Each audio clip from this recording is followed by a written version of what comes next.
Merci pour votre fidélité. Vous êtes très nombreux à nous suivre chaque lundi pour le football africain et nous vous remercions. Plusieurs invités pour commenter avec nous, donner leur point de vue et analyser l'actualité sur ce plateau. Et j'aurai le plaisir de vous les présenter d'ici quelques instants. Mais tout d'abord, voyons le sommaire de ce magazine.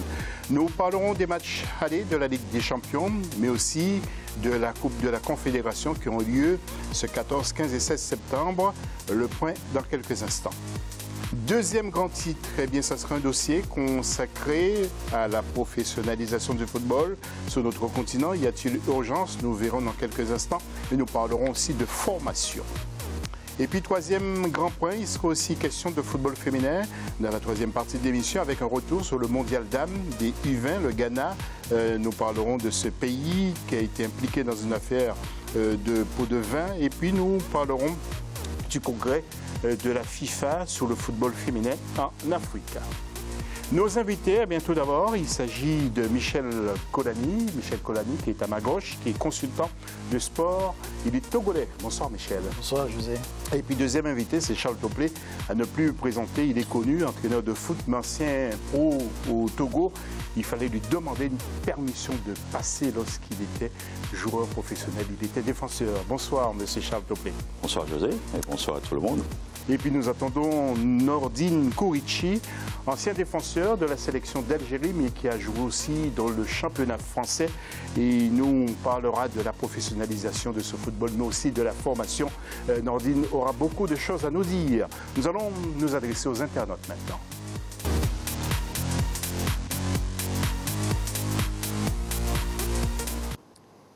Alors, faut-il professionnaliser l'ensemble du football africain? Vos réactions dans cette émission, pendant cette émission, sur Africa 24 TV ou sur Twitter avec le hashtag Africa 24. N'hésitez pas donc d'intervenir.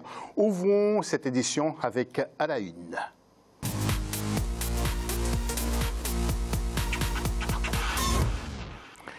Et il s'agit de mots avec notre rédaction, Marcel Farba Maroun, qui va nous parler des quarts de finale de la Ligue des Champions. Le point avec lui tout de suite. Les matchs allés comptant pour les quarts de finale de la Ligue des Champions de la CAF 2018 se sont joués les 14 et 15 septembre dernier. À Conakry, le club guinéen Oroya AC a été tenu en échec sur sa pelouse par les Égyptiens d'Al Ahly. 0-0 partout, le Oroya AC va tenter lors du match retour au Caire de créer l'exploit en éliminant le club le plus titré de la Ligue des Champions. L'autre match du 14 septembre a lui donné l'avantage aux Algériens de l'ES Sétif qui ont battu sur le score d'1-0 le Wydad de Casablanca. Le 15 septembre, le TP Mazembe, pourtant parti en favori, a eu du mal à dicter sa loi à l'équipe angolaise de Primeiro d'Agosto. Les deux formations se sont séparées sur le score nul et vierge. Le même jour, dans le dernier match des quarts de finale aller, l'Espérance de Tunis s'est imposée 2-1 dans un duel 100% tunisien qui l'a opposé à l'Espérance sportive du Sahel. Et nous allons faire un point sur ces résultats avec, comme on le disait dans le sujet, l'équipe d'Oroya qui a fait match nul avec Ali 0-0. L'équipe des Agosto de l'Angola qui a fait match nul avec le TP Mazembe 0-0 également. Sétif d'Algérie qui a battu Wydad Casablanca du Maroc 1-0. Et puis le match des frères, un match fratricide entre les deux équipes tunisiennes, ES Tunis et Étoile du Sahel, 2-1 pour le ES Tunis. Alors, Michel, je m'adresse à vous tout d'abord. Qu'est-ce que vous retenez de ces résultats? C'est un résultat intéressant pour les équipes du Maghreb. Hein. L'Oroya a battu, ils étaient dans le groupe du Port, Astogoport. Ils sont là. De toute façon, c'est presque les mêmes équipes qui sont toujours là hein, au niveau de la Coupe de Champions. Vous pensez qu'Oroya aura la tâche facile en match retour en Égypte précisément? Non, c'est difficile à jouer en Égypte. C'est très très difficile. Je pense que ça va dépendre du schéma tactique de l'entraîneur. Parce que le problème qui se pose, c'est qu'en Égypte, c'est des équipes qui sont très compliquées à jouer. Et pour aller gagner en Égypte... ça va être compliqué. Ouais. Eh bien, Charles, vous allez nous dire un petit mot sur l'équipe algérienne de le Sétif qui a battu le Wydad de Casablanca, match entre voisins, justement. Ça vous surprend, ce score de le Sétif Non, ça ne me surprend pas, parce qu'on sait très bien que les équipes de Maghreb sont très bien préparées. Ils ont à leur tête des techniciens qui sont bien formés et qui ont une stratégie qui fait que ces équipes-là marchent très bien. Parce que vous ne pouvez pas diriger aujourd'hui des équipes si vous n'avez pas la connaissance du métier. Donc voilà, moi ça ne me surprend pas du tout. On sait très bien que le TP Mazembe aujourd'hui, donc aussi en Afrique, a des vrais techniciens. Je pense que le Maghreb, surtout sur les infrastructures, ils sont...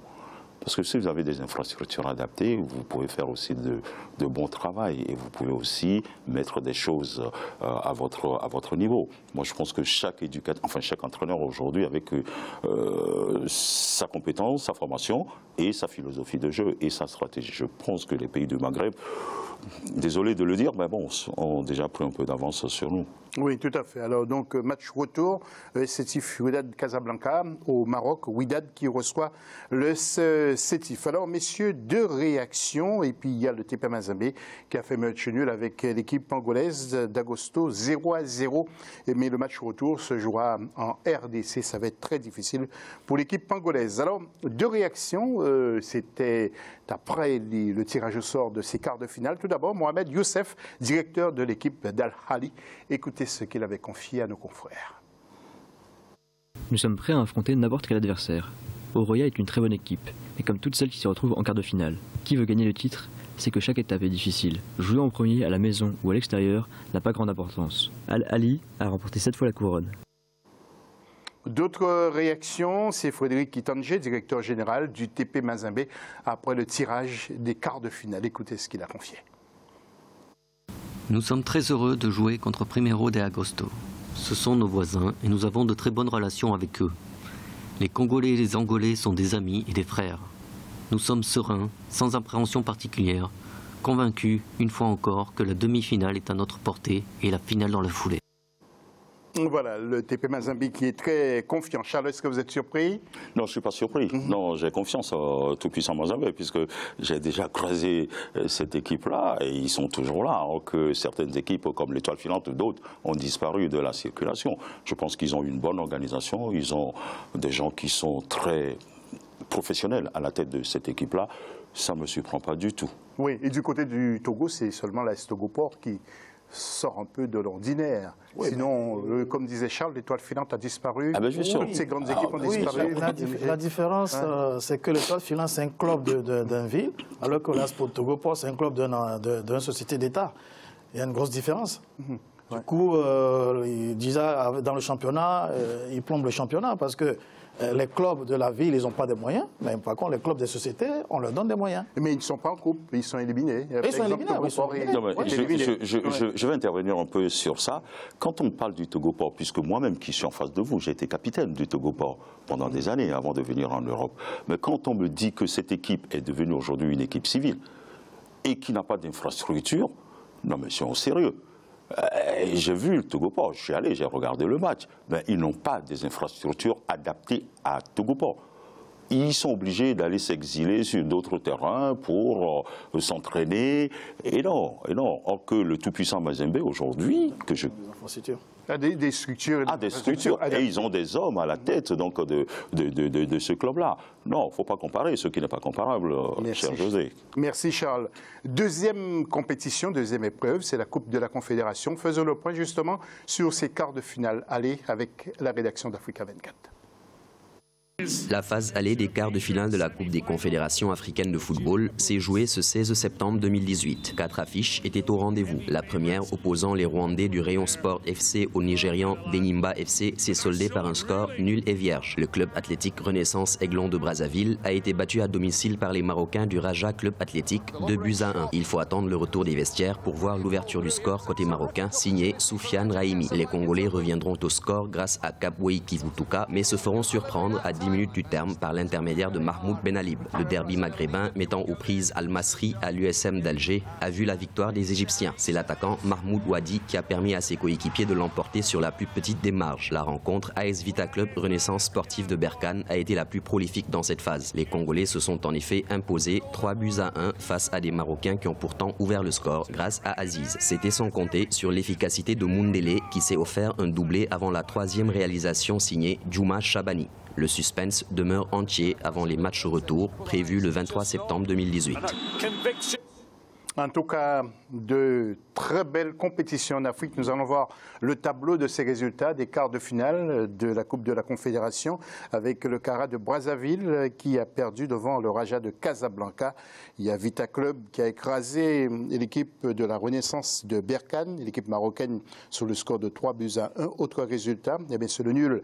Rayon Sport Enyamba du Nigeria, 0-0. Rayon Sport, c'est une équipe rwandaise. Et puis Al-Masri d'Égypte a battu l'USM Alger 1-0.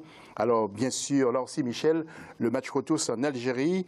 USM Alger qui va recevoir Al-Masri. Là, ça va être dur pour les Égyptiens, j'imagine. Oui, ça va être dur parce que, comme je dis toujours, les clubs maghrébins, surtout au match retour, c'est sur un seul match pour se qualifier. Et UMC Alger, c'est un club qui est toujours là. Quand on voit bien le tableau, ou même tous les deux compétitions, il y a la majorité des clubs maghrébins sont là, par rapport aux clubs du sud du Sahara. Ouais. Charles, je voudrais aussi vous poser la question sur l'équipe de Rayon Sport du Rwanda qui se trouve dans le carré d'as et qui pourrait même se qualifier face à l'équipe nigériane. Mais le match retour, malheureusement, c'est au Nigeria et je vois mal les Rwandais gagner au Nigeria. Non, mais je peux répondre sincèrement. Oui, cette équipe-là aura du mal parce que sur le territoire, sur le terrain de Nigeria, je pense qu'ils vont faire la différence. Mais bon, c'est les matchs au retour qui sont vraiment décisifs.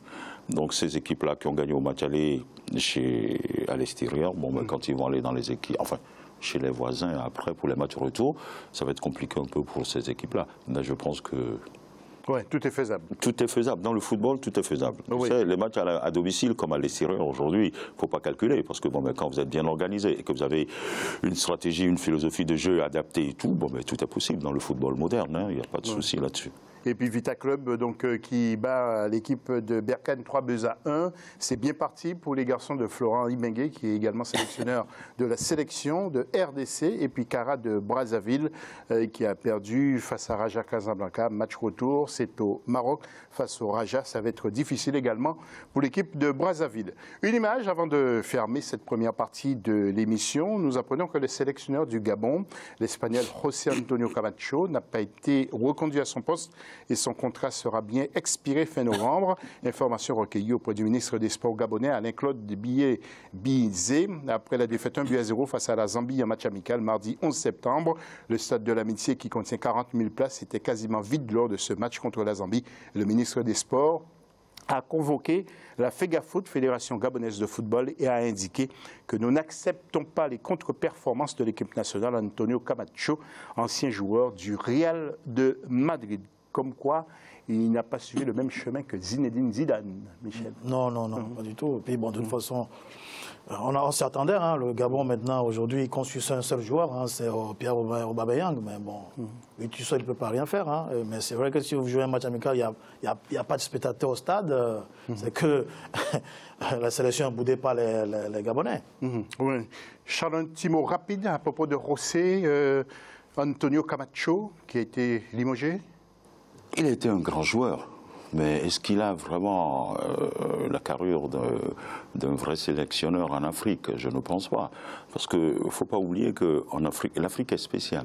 Quand vous amenez des grands joueurs et qui n'ont pas un passé d'entraîneur ou de sélectionneur pour pouvoir fédérer les Africains, les joueurs autour de leur projet, on va toujours à l'échec. Donc voilà, moi ça ne me surprend pas du tout. Quand on regarde un peu le nombre de sélectionneurs que le Gabon a utilisé jusqu'à maintenant, je crois qu'il y a un réel problème. Et la fédération gabonaise doit se repencher là-dessus pour voir des solutions à apporter à ces problèmes-là.